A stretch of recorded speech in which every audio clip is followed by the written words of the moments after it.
बुवाने जे 4-5 मुद्दे सांगितले की मी देवाला अरेतुरे केलं. आपण कधी मंदिरात गेलो ना तर आपण देवाला काय म्हणतो, हे देवा, आणि एवढा आपला हक्क असतो देवावरती. त्याच्यामुळे देवाला आपण कधी पण अरेतुरेच करतो. रातारावला विषय बुवाने सांगितले की विटेला 4 बाजू असतात. किती? Point is point, brand is brand नाव, पॉइंट इज पॉइंट. विटेला म्हणतात 4 बाजू असतात. आणि अध्यात्माचा जो बादशाह पारकर हनवटीन पेटी वाजवतात. अरे नशीब वाचलंच म्हणून. तसं विषय यार, भजनामध्ये असे चाळे नाही करूची बुवा. भजन कशाला म्हटलेला? भजन पांचाळमध्ये आमच्या काय लिहून ठेवलं माहितीये? संतांच्या अभंगाला, सिनेमाच्या चाली त्याला, रेडीमेड भांडवल सार, त्रास काही ना डोक्याला.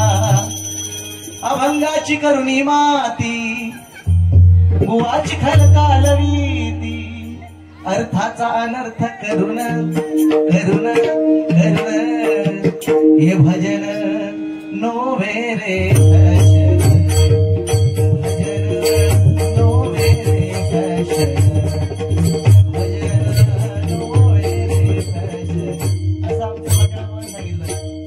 पण कसं याचा सांगून का उपयोग नाही. कारण आपल्या मराठीमध्ये एक म्हण की नरकाडीचा गाव असताना तिकडे जातात. कारण कसं संघ देखाची किती चांगली असली पाहिजे बुवा. कारण शेवटपर्यंत तुम्ही अध्यात्म सांगता सांगता संपूर्ण बारी माझ्यावरती केलात. आणि महिलांना काय दिलात तुम्ही? अध्यात्माचा बादशाह म्हणजे तुम्ही काय दिलात महिलांना? दुसरी गोष्ट, ज्या गोष्टी आपण सांगायला पाहिजेत त्या तुम्ही सांगितल्यात नाही. दुसरी गोष्ट, बुवानी सांगितलं की मी आज पारंपरिक सारखी बारी केली, स्वतःच सांगता. आज आज पारकरा म्हणून पांचाळा. अरे स्वतःच्या तोंडात स्वतःचे मोठेपणा नाही बुवा करू जास्त, लक्षात ठेव. अजून तर 1 रुपयाने भरणे मागितलंय म्हणतो पारकरा म्हणून पांचाळा. तसा काय नसता, एक लक्षात ठेव बुवा. आणि बोलण्यामध्ये कोण कधी एकदा तुका शेल पडवून जाईल ना, तुका समजदार पण नाही. तुका वाटतं की तू मोठं बोलणार होस, पण तसं विषय नाही. तुका मी पण शेल पडवू शकतो, पण लोक मका चांगला म्हणून ओळखतात. तुझ्या आता आपला नाही. तिकडे तिकडे 4-5 गाणी म्हटली, त्याका मंगलाष्टक तुम्ही म्हणून सांगितलं का जमणारच नाही होता विषय. हा अभंगात म्हणा तुम्ही मंगलाष्टक काय म्हणतो. जेवण आहे, जेवण माझ्या लग्नातच जेवण आहे. बुवानी बरेच असं काय नाही, बुवानी सांगितलं बऱ्याचशा गोष्टी की हा भगवान बघा जरा. विटेला म्हणतात 4 बाजू असतात. त्याचा अध्यात्म कुटपता बघा. विटेला बाजू असतात 6. काम, क्रोध, लोभ, मद, मत्सर, माया, हे 6 षडविकार भगवंताने आपल्या पायाखाली दाबून ठेवले. आणि ती वीट, त्या विटेला नाव काय आहे? ब्रह्मवीट, विष्णुवीट. विष्णूचं नाव काय आहे त्याला? कारण ज्यावेळी इंद्र आणि चंद्र, लक्षात घ्या. आता महिलावर ह्याला काय दिलेलं नाही, त्या पानांशिवाय त्याच्या ठुसक्यांशिवाय बाकी त्याच्याकडे काय आहेत ना, तो काय देणार तुमचा? तो विषय तेवढा. त्याच्यामुळे ज्यावेळी इंद्र आणि चंद्र, लक्षात घ्या, काहीतरी चांगलं भाषणातून केलं पाहिजे. इंद्र आणि चंद्र, तो म्हणतात की मी म्हटलंय अंजनी माता तपश्चर्याला बसली होती. एका त्याच्या कानपून आता शिरला नाही, तर म्हणता काहीतरी वेगळा बोलला, हरकत नाही. ज्यावेळी इंद्र आणि चंद्र यांनी काय केलं, अहिल्याला भ्रष्ट करायला हे दोघं निघाले, तेव्हा गौतम ऋषींनी त्याला बघितलं आणि शाप दिला की चंद्राला सांगितलं की तू काळा पडशील, इंद्राला सांगितलं तुझ्या अंगावर कोड उठतील. शापाप्रमाणे चंद्र काळा झाला, इंद्राच्या अंगावरती कोड उठले. आता इंद्र म्हणजे कोण? देवांचा राजा. आता राजाच्या अंगावरती जर देवांचा देव इंद्रदेव, त्याच्या अंगावरती कोड उठले तर त्याला राजा, त्याला देव म्हणणार कोण? सगळी तीर्थयात्रा केली तरी त्याच्या अंगावरचे कोड जात नव्हते. शेवटी शंकराची उपासना केली. शंकर प्रसन्न झाले, हातात एक लोहदंड दिला, लोहदंड, आणि सांगितलं या पृथ्वीवरच्या सगळ्या तीर्थयात्रा कर, ज्या ठिकाणी हा लोहदंड पाण्यात तरेल त्या ठिकाणी बसून तू भगवंताची उपासना कर, तेव्हा तुझे हे संपूर्ण कोड निघून जातील. सांगितल्याप्रमाणे इंद्राने हातात तो लोहदंड घेतला, पृथ्वीवरची सगळी तीर्थयात्रा केली. कुठेच त्याला तो लोहदंड तरला नाही. शेवटी तो पंढरपुरात आला. आपण जर पंढरपुरात गेलो असेल तर लोहदंड असं एक ठिकाण आहे. पंढरपुरात आला, तो लोखंडाचा दंड पाण्यात टाकला आणि तो तरला. त्या ठिकाणी बसून त्याने भगवंताची उपासना केली. साक्षात पांडुरंगाने त्याला दर्शन दिलं, त्याच्या डोक्यावर हात ठेवला, त्याच्या अंगावरचे सगळे कोड निघून गेले. परंतु तो तेवढ्यावरच थांबला नाही. त्या विष्णूने काय सांगितलं, त्या इंद्राने काय सांगितलं, त्या इंद्राने काय सांगितलं, देवा मला एवढंच नको आहे, आयुष्यभर माझं नाव तुझ्याबरोबर जोडलं जाईल असं मला काहीतरी दे. म्हणून त्या परमेश्वराने त्या पांडुरंगाने काय केलं, त्या लोहदंडाची वीट बनवली आणि त्या विटेवरती गेली 28 युग. भगवंत आतापर्यंत उभा आहे आणि त्या विटेला नाव काय, इंद्रवीट. आणि ह्यो सांगता त्या विटेला 4 बाजू होत. थोडा अभ्यासच नाही त्याचा, दुसऱ्याच्या पॉइंटवर बोलणार कारण कसं विषय बोलायसाठी भरपूर विषय असतात. आता मंगला पकडूची हरकत नाही. बुवांता तुम्ही चिठ्ठी दिलास तर त्यांनी काय ते केलेलं नाही. या ठिकाणी श्री महापुरुष हेळोबा युवा मित्र मंडळ यांच्याकडनं हे 200 रुपयाचा पर्च केला, धन्यवाद. बुवांसाठी मी मंगलाष्टक म्हणते, खास बुवांसाठी. बुवानी मग असे गाणं म्हटलं होता,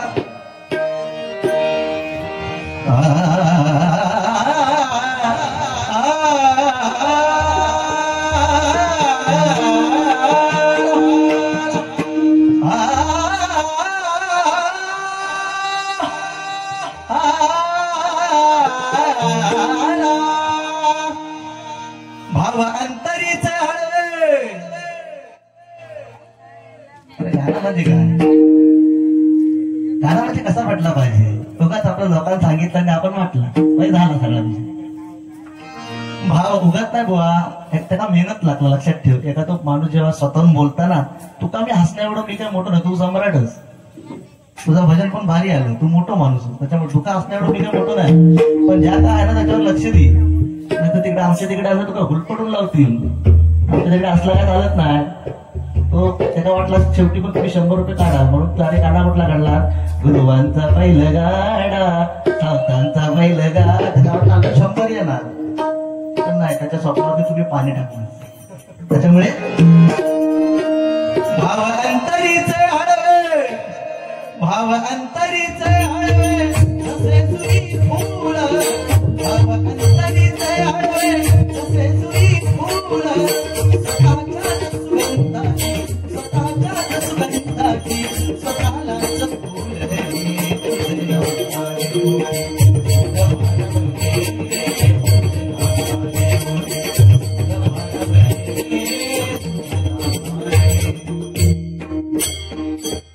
फूल साठी मंगल असतं का, त्यांनी 100 रुपये घेतले आणि खिशात ठेवले. माका देऊ नका अजिबात, दिलास तरी ह्याच्या पेटीत ठेवा, माका नको. नाही, पकवास पकवास पकवास झालं.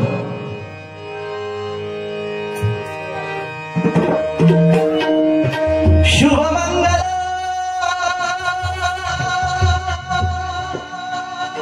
शुभमंगल शुभमंगल सावला सावला, शुभमंगल सावला सावला, शुभमंगल सावला, शुभमंगल शुभमंगल शुभमंगल सावला.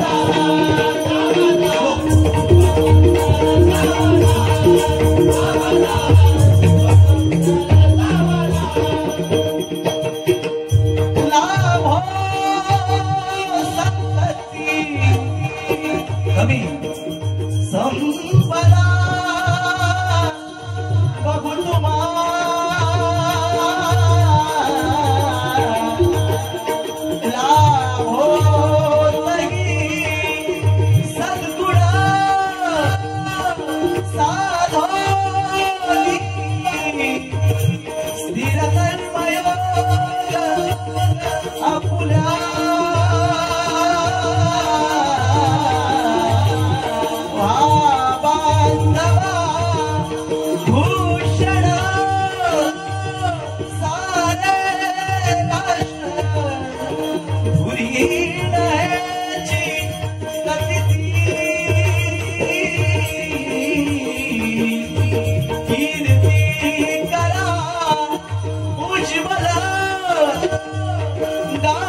काय रे तुझं काय पण काय म्हणता तो म्हणता खाली तुझा लोमता माझा लोमता म्हणजे अध्यात्म याचं भारी आहे.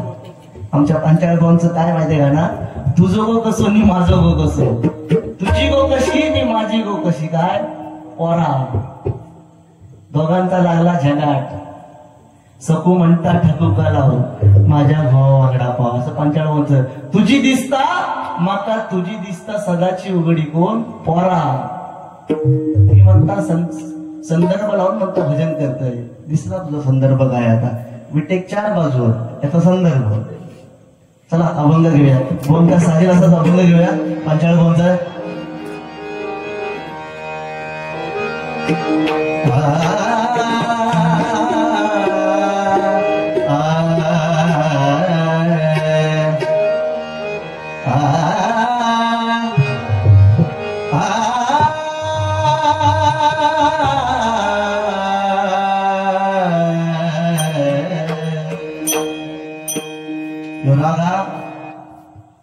नको. एका राग सांगितलं एका राग येतो बघ. बसंत मुखारी राग आहे. चोरापाशी कसं आहे मंडळी, एखाद्याची संगत, आपण ज्यावेळी संगत चांगली असते ना तेव्हा माणूस त्या संगतीतून घडत असतो. त्याच्यामुळे संगत कशी असली पाहिजे. चोराजवळ जर आपण बसलो ना तर आपण पण चोरच होणार. चोरापाशी बैसला प्राण्या कैसी बुद्धी होय. चोरापाशी बैसला प्राण्या कैसी बुद्धी होय.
श्रीकृष्ण आणि त्याचे भाऊ साम गद आणि मदन अध्यात्माचा विषय म्हणून सांगतोय.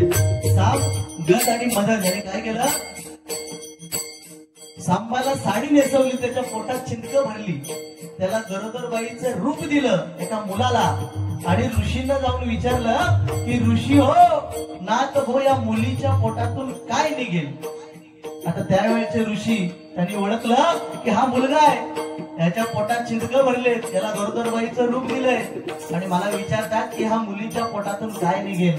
त्याने हातात पाणी घेतलं आणि लगेच सांगितलं की ह्या मुलीच्या पोटातून जे काय निघेल ते तुमच्या वंशाचा नाश करून टाकेल. काय सांगितलं, तुमच्या वंशाचा नाश करून टाकेल. हे ऐकल्यानंतर त्या तिघांनी ठरवलं, श्रीकृष्णाला जाऊन सांगितलं. तेव्हा श्रीकृष्णाने काय केलं, त्या सांबाचं पोट सोडून बघितलं तेव्हा त्याच्यातून लांब लचक असा मुसळ बाहेर निघाला. मुसळ.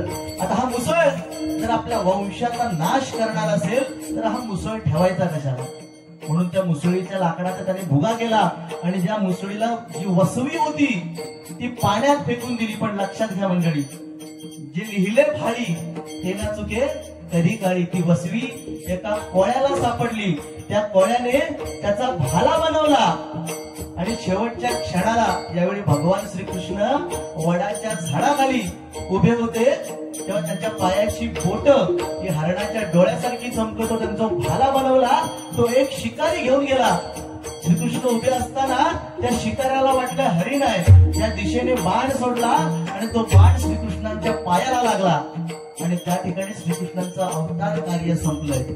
म्हणजे एखाद्याची चेष्टा थट्टा मस्करी आपल्या किती भारी पडू शकतं याचा म्हणतात अध्यात्म. याचा काय संबंधच नाही त्याच्याशी. तर हे जो अध्यात्म त्या पाना पुरतो जातात त्याला एवढाच फक्त बाकी आहे. पुढच्या वेळी बारीक तो पानात जाऊन येतो. माझ्याबरोबर बारी असताना मी तुला विनंती करतोय मागातले तुझ्या पानाचा जेवढं खर्च येत ना तेवढं मी देणार. पण ती पानात लावून खाल्ल्यावर पुरी आणि मी एक रेडो घेऊन येते माझ्या घराकडून. कारण मुलाने आमच्या काय म्हटलंय काही या ढोरा पुढे काय म्हटलंय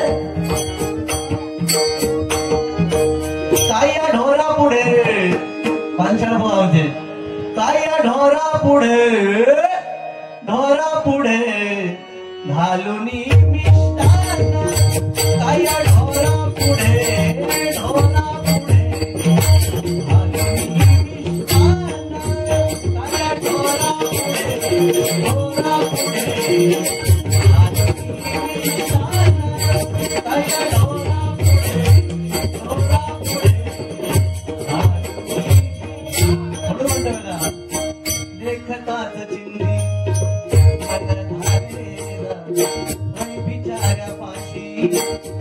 भरी पैसता देखता सनारी मन धावे धावे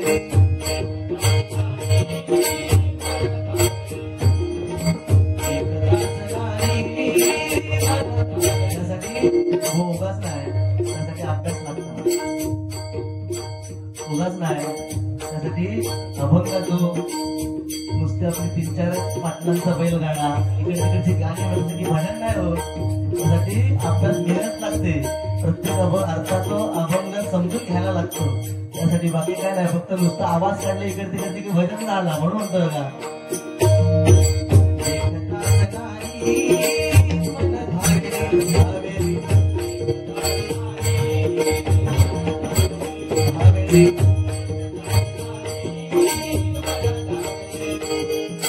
संसाराचा छंद सांडूनिया गोवा संसाराचा छंद सांडूनिया गोवा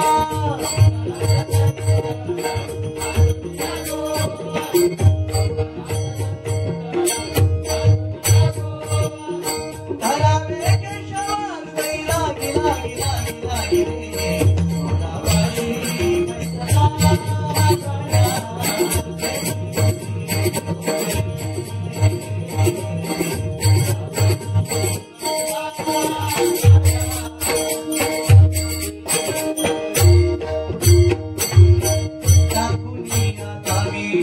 संसाराची गोडी टाकुनिया दावी संसाराची गोडी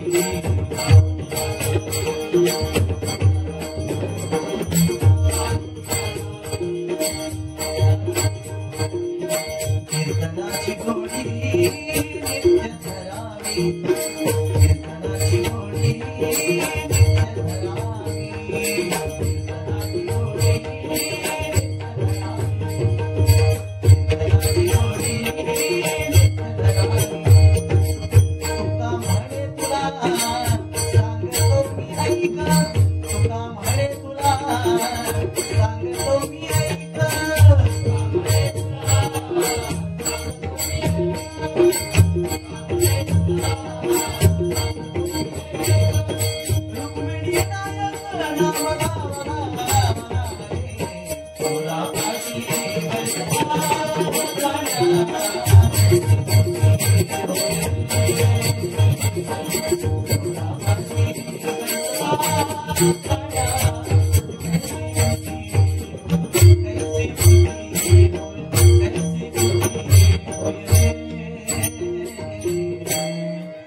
धन्यवाद. या ठिकाणी श्री महापुरुष हेळोबा मंदिर या ठिकाणी प्रतिवर्षाप्रमाणे याही वर्षी या ठिकाणी हनुमान जन्मोत्सव या ठिकाणी साजरा करण्यात आला आणि त्यानिमित्त आम्हा 2 बुवांची या ठिकाणी तरुणोत्साही गुरु समाज मंडळ धारिस्ते या मंडळाने आम्हा 2 बुवांची निवड केली आणि आम्हाला भजन करण्याची सुसंधी या ठिकाणी प्राप्त करून दिली. त्याबद्दल या मंडळातील सर्व पदाधिकारी, ग्रामस्थ आणि महिला मंडळ यांचा अत्यंत आभारी आहे. या ठिकाणी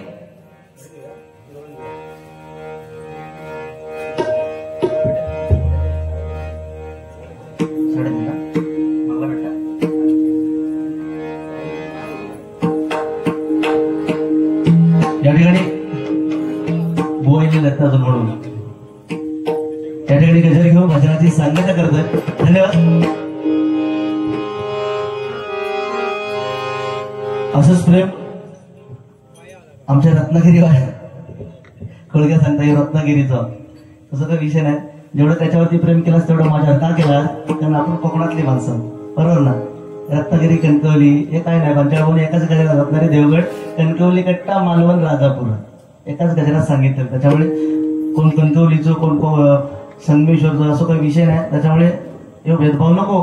धन्यवाद सगळ्यांना, धन्यवाद देतो आणि तुमची तुर्तास रजा घेतो कारण सकाळी मांडवी पकडूया. धन्यवाद. राम लक्ष्मण जानकी जय बोला हनुमान की. राम लक्ष्मण जानकी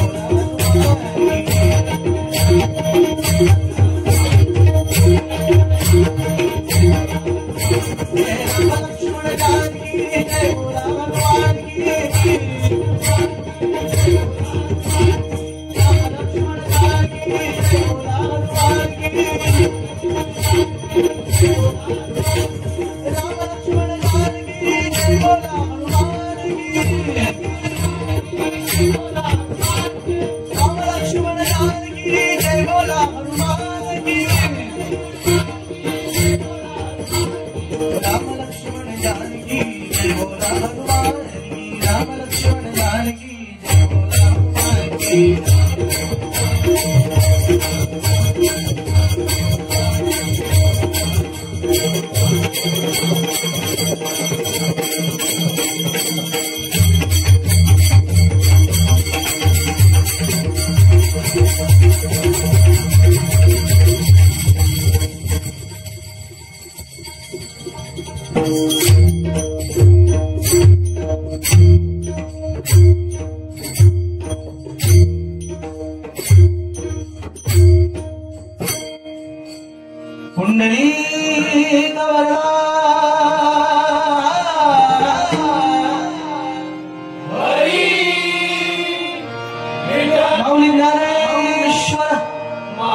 माझे पंढरी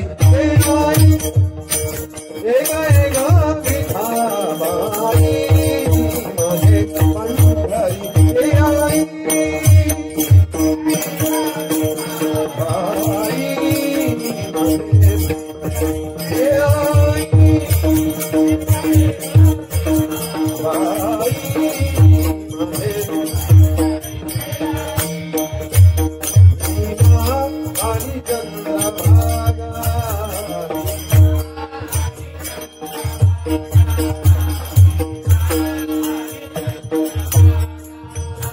तुझ्या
गणपतीचं रूप तुझं दिसू लागल देवा तुझ्या नावात याद लागलं हो देवा तुझ्या नावात याद लागलं हो देवा तुझ्या नावात याद लागलं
या ठिकाणी श्री महापुरुष येळोबा मंदिर गुरववाडी आणि दारिस्ते गाव यांच्या वतीनं मला भजन करण्याची एक संधी दिली त्याबद्दल गुरववाडीतील ग्रामस्थांचे मनपूर्वक आभार मानतो.